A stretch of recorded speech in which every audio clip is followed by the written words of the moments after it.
Jalan melenggang si anak darah, duduk bertahta di singgasana.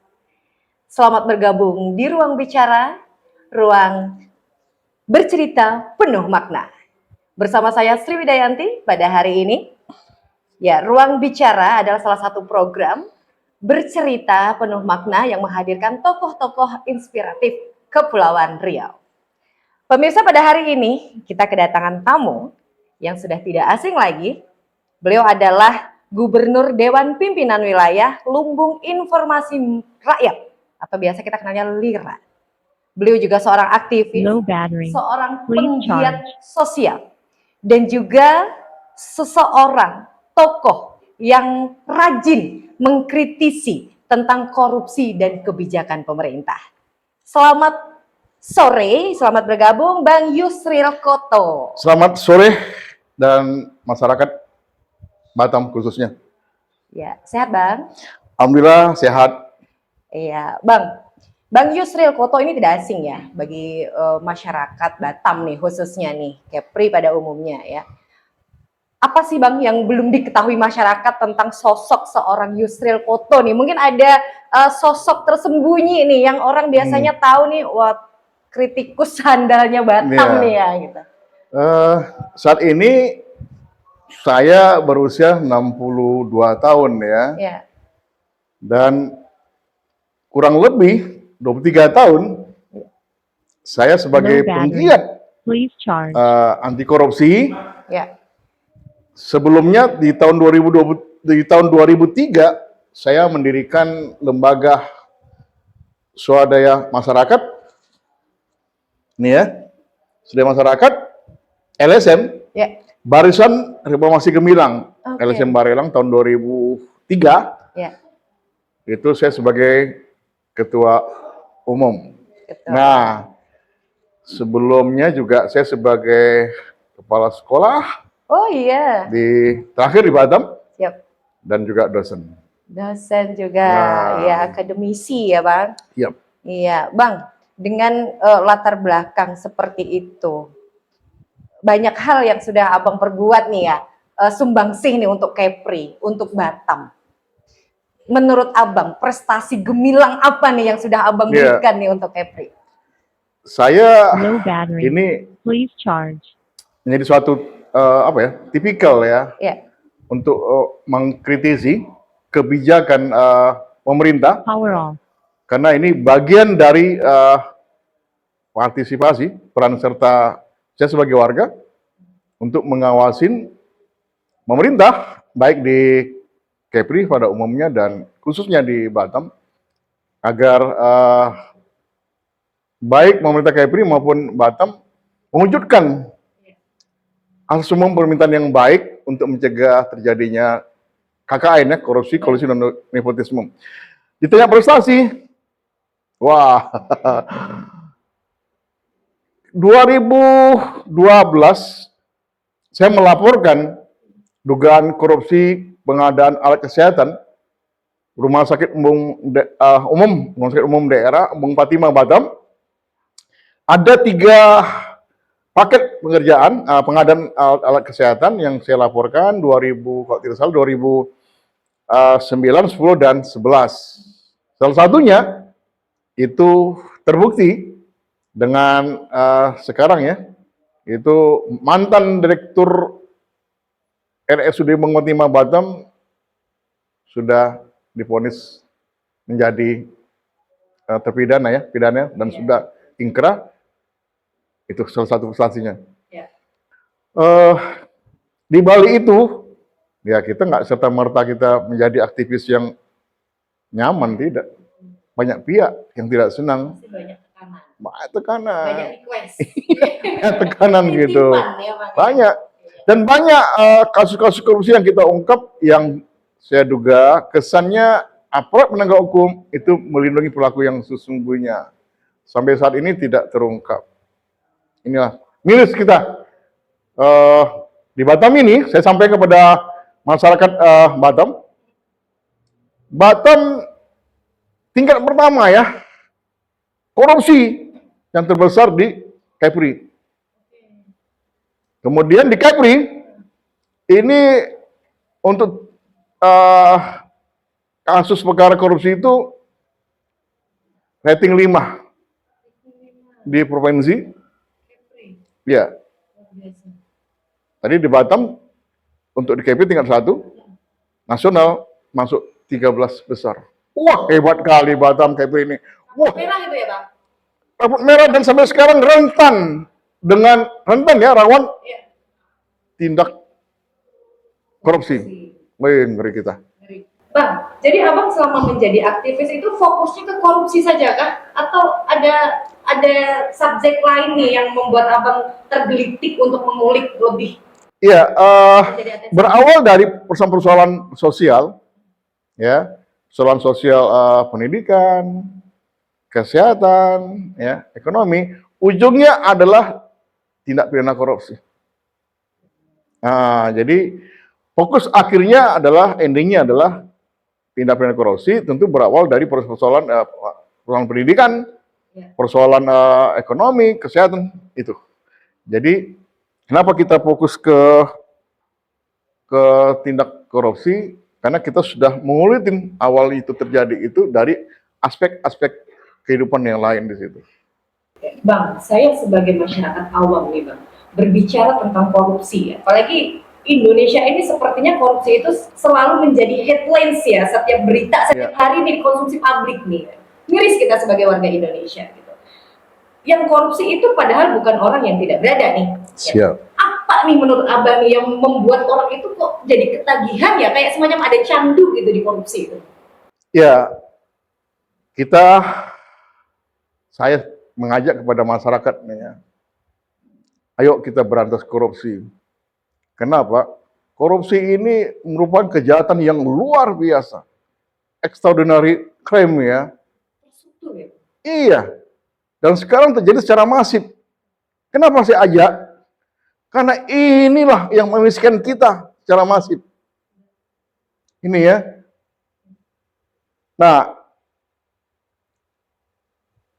kenapa? Itu aja pejabatnya, karena dia dekat. Ini ibarat dengan kulit bawang ya. Dekat antara mental perilaku dengan kewenangan kekuasaan. Itu ada uang di situ. Ada uang, dia sebagai pengguna anggaran, dia buat kebijakan, dia buat keputusan, nah, dipengaruhi oleh mental yang buruk karena terkontaminasi dengan korup, maka terjadilah itu. Jadi kita lihat, kok yang tidak miskin, yang tidak korupsi ya? Kok yang hebat-hebat? Karena dia punya ruang celah untuk melakukan tindakan korupsi, melarikan uang kita, uang pajak kita, uang rakyat kita, karena dia punya kekuasaan di situ. Ya, dia iman mental korupnya yang terpengaruh untuk itu. Itu tadi. Ya, Mbak, seiring berkembangnya teknologi, seiring berkembangnya zaman, metode korupsi itu berkembang, Mbak, mengikuti zaman nih. Banyak yang tertangkap, tapi makin bermunculan juga pelakunya.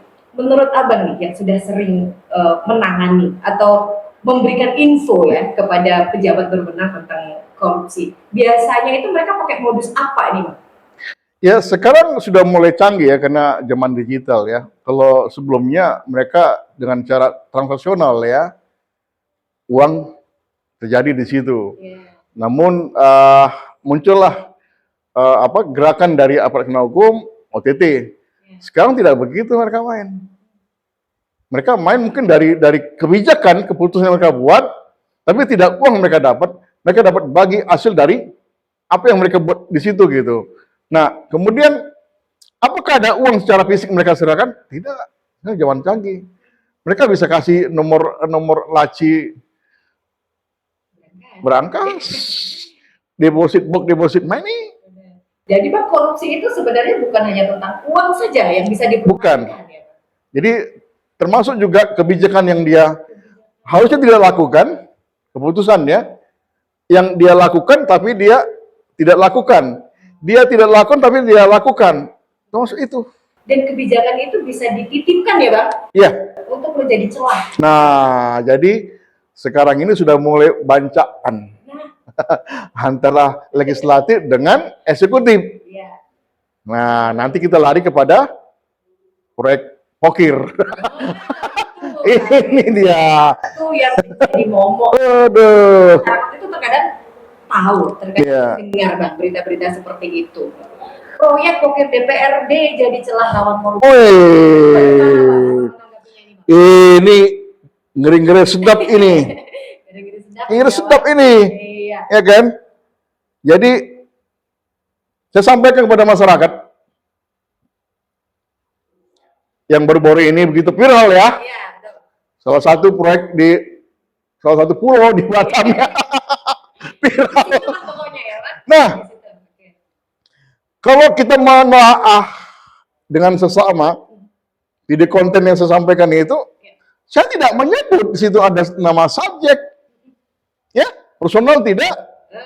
Dan saya sebagai aktivis, saya minta transparansi itu hak kontrol sosial saya, dan itu masih saya memegang prinsip asas praduga tidak bersalah, dugaan, ya kan? Terus saya tidak menyinggung sarah. Karena kenapa saya kritik? Diduga, ya.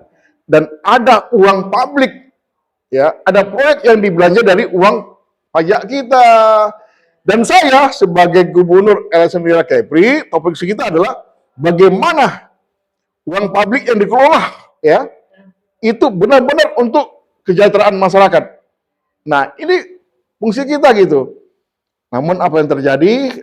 Ini karena mungkin ketidakpahaman, kekurang ketahuan masyarakat nih ya. Nah, saya sampaikan proyek pokir ya, pokok pikiran ya, pokir ya, bukan si pokir ya. DPD sangat rentan menjadi celah korupsi. Ini rentan kan korupsi ya. Dan Bang, ini bagaimana caranya supaya masyarakat awam ini bisa ikut serta memberikan informasi mungkin Bang terkait penyelewengan ini Bang? Nah, beberapa hari yang lampau itu Presiden Lembaga Swadaya Masyarakat LSM Lumbung Informasi Rakyat Lira, Bapak Yusuf Rizal, membuat sayembara loh. 1 miliar akan diberikan kepada siapa aja yang bisa mengungkap kasus dugaan korupsi di Kepri ya, yang dia menyiapkan data valid sampai ke persidangan pengadilan dan ingkrah 1 miliar loh. Kenapa dia buat begini?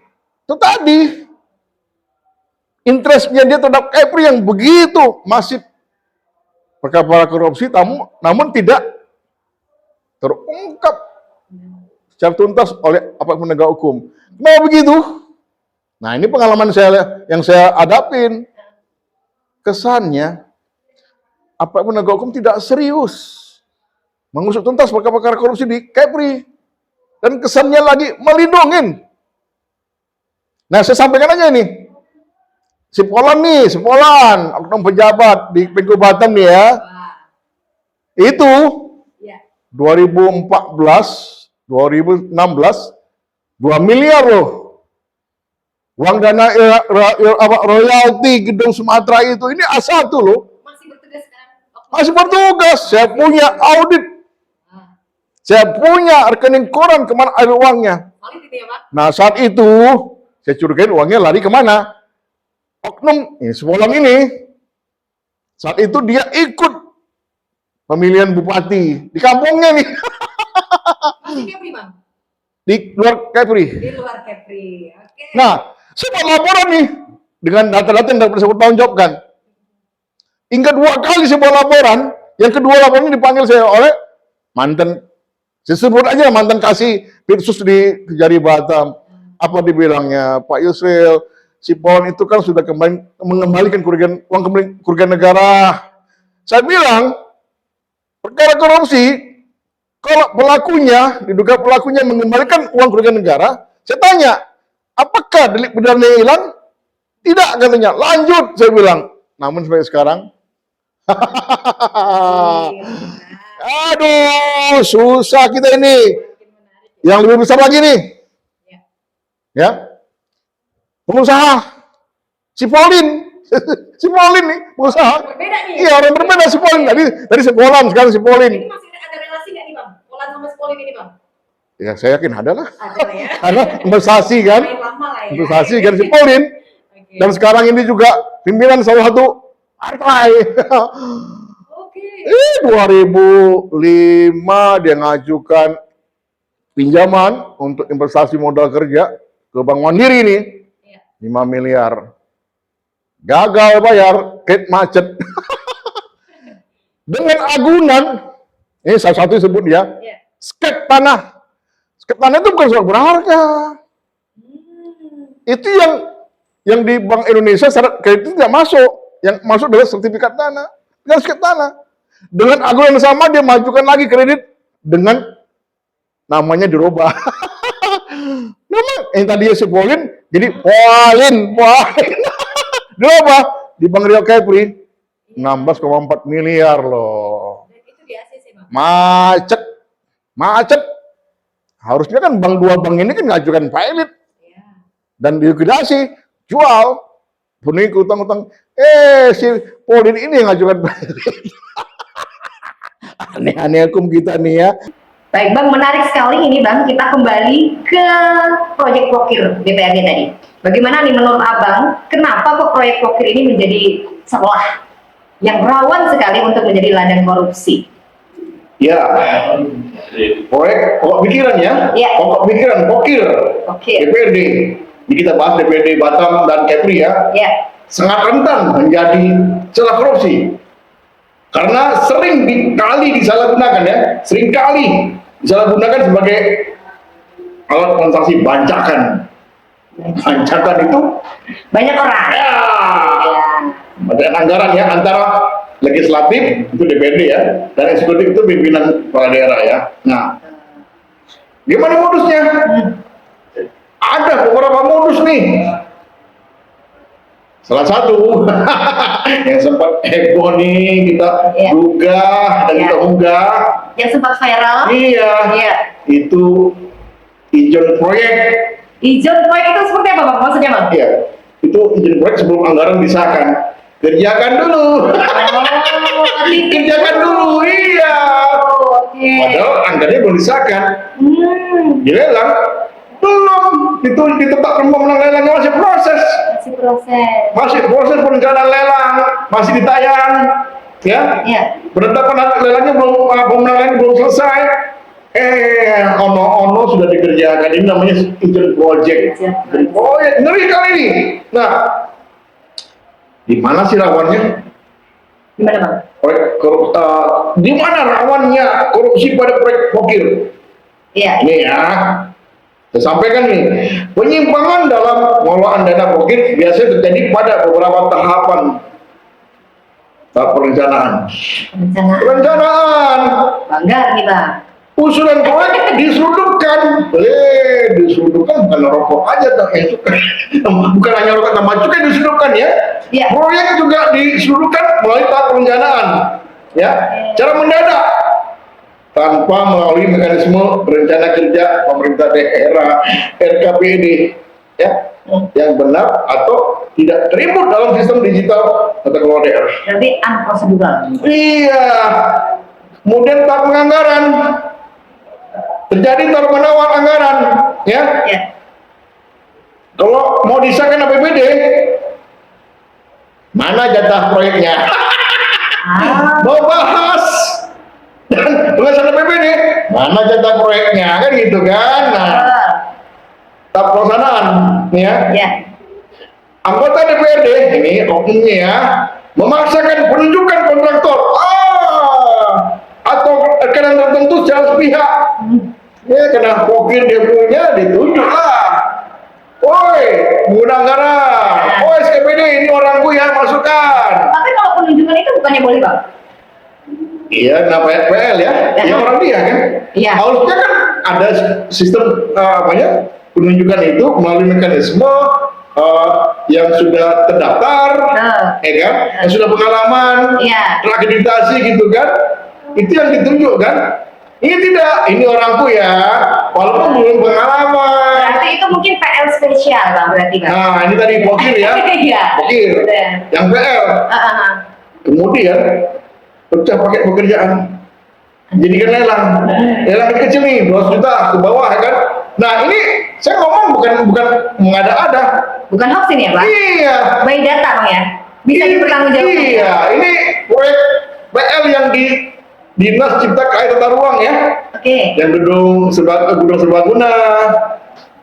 Jangan. Itu proyek anggota Sipolan, itu proyek anggota Dewan Sipolan gitu. Nah, banyak nih. Di Bina Marga juga begitu yang PL, Pentinton begitu juga di PL, kemudian di Dinas Pendidikan begitu, yang PL yang fisik nih ya. Benar. Umumnya adalah wakil anggota DPRD yang di Batam, Kepri di Kepri. Wah, terus apakah oknum ini hanya sebagai pokir? Oh tidak, ada fee.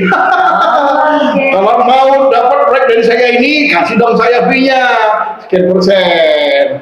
Nah, kalau begini terjadi, bagaimana proyek itu dialokasikan kepada masyarakat? Ya nggak sesuai dong speknya, saya kurangin dong kalau saya dapat itu. Karena saya sudah bayar sekian persen, saya kurangin lagi karena saya mau untung 30%. Siapa yang dirugikan? Masyarakat menjadi miskin. Saya bilang kembali tadi, kita harus berantas korupsi karena korupsi memiskinkan rakyat secara masif. Jadi benar Bang, yang memantik kemarahan masyarakat itu adalah yang kaya semakin kaya, yang miskin tetaplah miskin. Nah, itu fakta yang kita temukan sekarang ini. Ya, secara nasional demikian.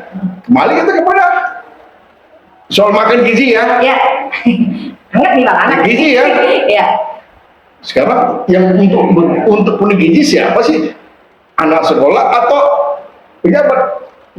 Nih, kemudian sekarang banyak lagi nih bangun-bangunan, katanya untuk koperasi ya.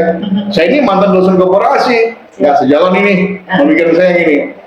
Terus di fakta di lapangan banyak loh informasi di media sosial itu yang terjadi penggelembungan marab, ya. Nah, terus semalam saya dari Medan sampai ke Sumbar ke Riau, itu minyak ngantri loh. Minyak BBM. BBM ngantri. BBM. Bagaimana masyarakat untuk bisa kaya? Bagaimana masyarakat tidak miskin untuk mendapatkan sekian liter? Kehidupan ekonomi dia susah. Nah, sekali lagi, kalau kita tidak mengawasi pemerintah, maka akan terjadi loss control dari pemerintah karena mereka punya kebijakan dan ada uang kita di situ, mereka kelola. Makin miskinlah kita. Ya, Bang. Jadi yang saya tangkap nih Bang, korupsi itu identik dengan bancaan tadi. Ya. Karena dia terstruktur, sistematis dan masif ya Bang ya. Dan semua itu ada jenjang-jenjangnya, bagi-baginya sudah jelas begitu Bang. Menurut Abang, kami sebagai masyarakat awam, bagaimana sih kami bisa ikut serta menyuarakan keluhan kami tentang efek dari korupsi ini? Ini pertanyaan yang perlu disampaikan kepada masyarakatnya ya. Iya. Saya sampaikan ya, kenapa perlu peran serta masyarakat untuk melawan atau memberantas korupsi? Di regulasinya tuh diatur ya. Iya. Jadi partisipasi publik masyarakat ya, diatur secara hukum dalam pasal 41 Undang-Undang Nomor 31 Tahun 1999. Junto Undang-Undang Nomor 20 Tahun 2001 serta PP Nomor 43 Tahun 2018. Nah, jadi bukan kita hanya berteriak, mengawasin, tapi ada dasar hukumnya. Ini ya, dasar hukumnya. Diatur itu. Nah, bagaimana cara kerja kita? Tentu mencari dan memberikan informasi. Kalau kita tidak bisa, ada informasi, kita bisa kerjasama dengan lembaga swadaya, misalnya dengan LIRA ya, dengan LIRA ya. Kemudian kita bisa membangun budaya anti korupsi untuk tidak memberi sesuatu supaya orang itu melakukan sesuatu. Ya, itu. Seperti sayembara yang dilakukan oleh Presiden LIRA. Nah, ini salah satu adalah memberi motivasi, menghidupkan, mengaktifkan peran serta masyarakat. ya kita beri semarak. Ya. 1 M jika ada masyarakat yang bisa membuka kasus korupsi di KPI hingga ingkrah di pengadilan. Ya. Kemudian, ayo kita awasi, ada gerakan sosial, kita mengawasi kinerja pemerintah. Ya. Nih ya, supaya mereka menerapkan asas umum pemerintah yang baik dan mewujudkan pemerintah yang bersih dari KKN. Nah, kalau kita tidak, saya tidak tahu lah. Kalau saja ada 10 Wisokoto, mungkin pemerintah Kota Batam dan KPI akan susah tidur. Pejabat-pejabatnya. Karena begini Bang, korupsi itu seperti sudah mendarah daging ya, sudah mengakar rumput nih, akan sulit sekali diberantas. Menurut Abang nih, apa yang membuat hal ini sulit sekali diberantas? Nah, yang pertama bagaimana pemilihan kepala daerah ya secara bersih, karena ini produk politik dan kemudian dengan uang, maka kedepannya mereka akan menjalankan bagaimana uang itu bisa kembali ya. Artinya bagaimana cara menjadikan pemimpin itu yang bersih ya, yang punya mensreya ya, yang punya integritas untuk tidak melakukan KKN dan mewujudkan kesejahteraan masyarakat. Saya pikir gak sulit. Kita harus membersihkan bagaimana yang kawan-kawan yang duduk di dewan inilah, karena kawan-kawan yang dewan ini akan menjadikan pemimpin di daerah ini gitu. Benar. Dari awal sudah nggak bersih, bagaimana akhirnya gitu. Namun kita jangan pesimis. Silakan arah mereka seperti itu. Nah, di mana kuncinya? Kita masyarakat. Silakan mereka menjadikan pemimpinnya itu dengan korup misalnya, akan teratasi kalau kita akan sinergi untuk mengawasi mereka. Benar. Nah, jadi kalau ada yang tak baik kita lawan dengan baik, dan kita baik akan berkurang itu yang tidak baik. Betul, menarik Bang. Cuman yang menjadi PR kita nih Bang, yang saya sepakat yang Abang sampaikan tadi gitu, kita mulai dari teknis pemilunya nih ya, untuk kos politik ya, pada saat pelaku politik itu mengeluarkan kos yang tinggi, dia akan berusaha untuk membalikan kembali. Tapi juga menjadi PR kita untuk menyuarakan kepada masyarakat nih Bang, karena masyarakat kita pun mau Bang, seperti itu, begitu kan. Nah, bagaimana nih cara kita meyakinkan masyarakat bahwa korupsi ini imbasnya juga ke masyarakat? Ayo dong kita mulai dari kita dulu, gitu Bang. Nah, korupsi ini kan ya identik adanya kerugian negara. Adanya pejabat publik di situ yang diberi kewenangan untuk mengelola keuangan negara. Adanya kewenangan dia untuk membuat kebijakan. Nah, kemudian ada satu persoalan di mana terjadi korupsi oleh perbuatan oknum pejabat ini, karena mental itu yang dia tidak bisa rubah. Ya, apa itu? Mungkin karena pengaruh lingkungan. Oke. Yang kedua adalah kita kurang mengawasi dia.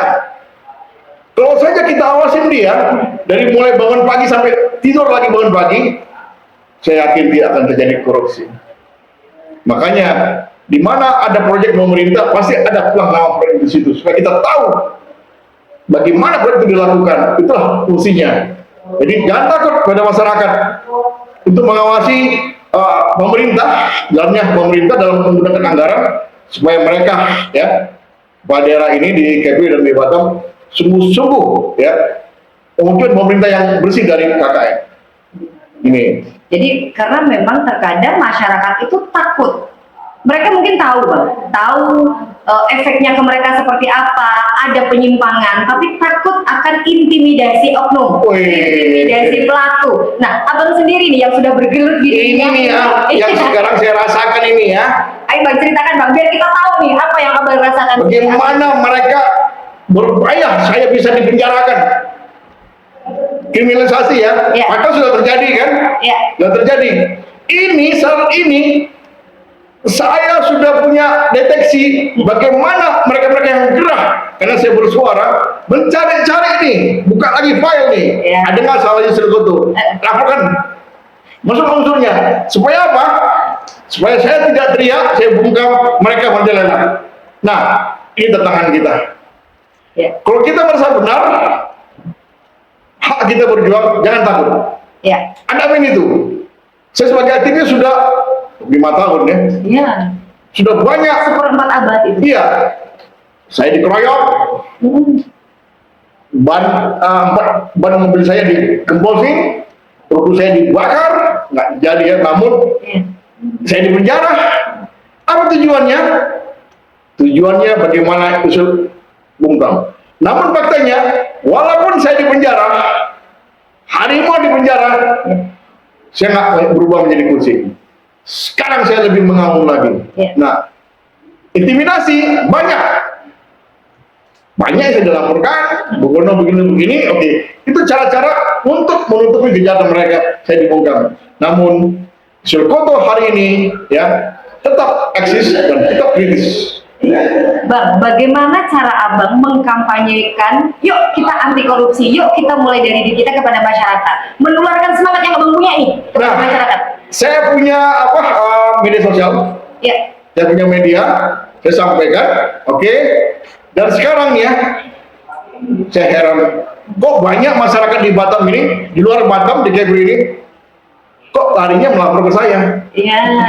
Ini salah satu sudah mulai naik intensitas masyarakat, dia ingin ada perubahan di Kepri, karena mungkin ketidakpercayaan, karena ketidakseriusan aparat penegak hukum yang di sono. Gitu.